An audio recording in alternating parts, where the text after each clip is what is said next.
Evet abi, evet.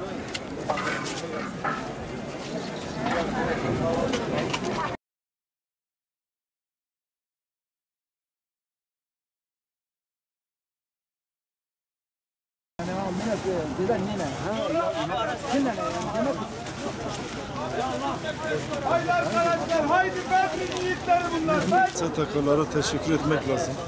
Umut Kervanı ilk gün ölenden sonra akşama doğru daha doğrusu Demokrasi Parkı'nda çadır koydular. Sıcak çorba çıkarmaya başladılar. Yani bu tür kuruluşların gerçekten bu konuda çok duyarlı davrandılar. Allah kendilerinden razı olsun. Umut Kervanı olsun, yetimleri olsun. Yani buradaki STK'lar elinde gelen her şeyi yaptılar. Allah razı olsun. Çünkü hükümet o an ne yapacağını şaşırmıştı. Çoğu elemanlar güç altındaydı.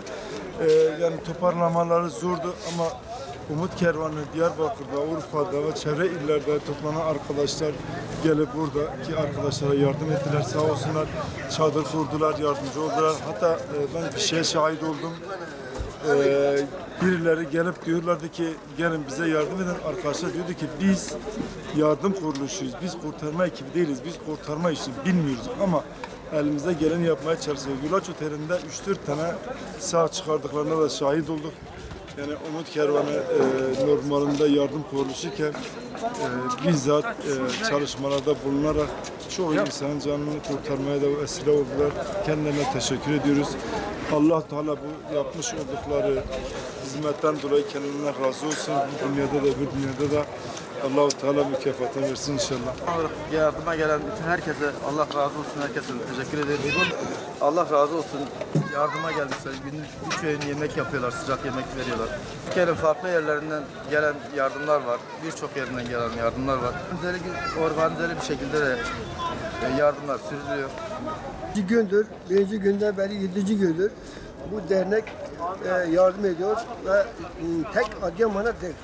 Bütün Samsun, Adıyaman, Samsun, Gölbaşı, Maraş, Elbistan her şeye ben her gün de buradayım.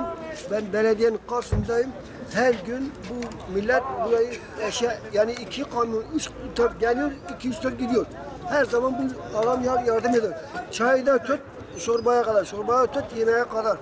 Allah razı olsun. Allah bunları bizim başımızdan eksik yapmasın. Biz her zaman bunları iyiliğini görüyoruz. Allah razı olsun. Yani Mahalle olsun, Gaza olsun, Maraş olsun, burası tek değil. Maraş olsun, Antep olsun, Diyarbakır olsun, her yerde geziyorlar.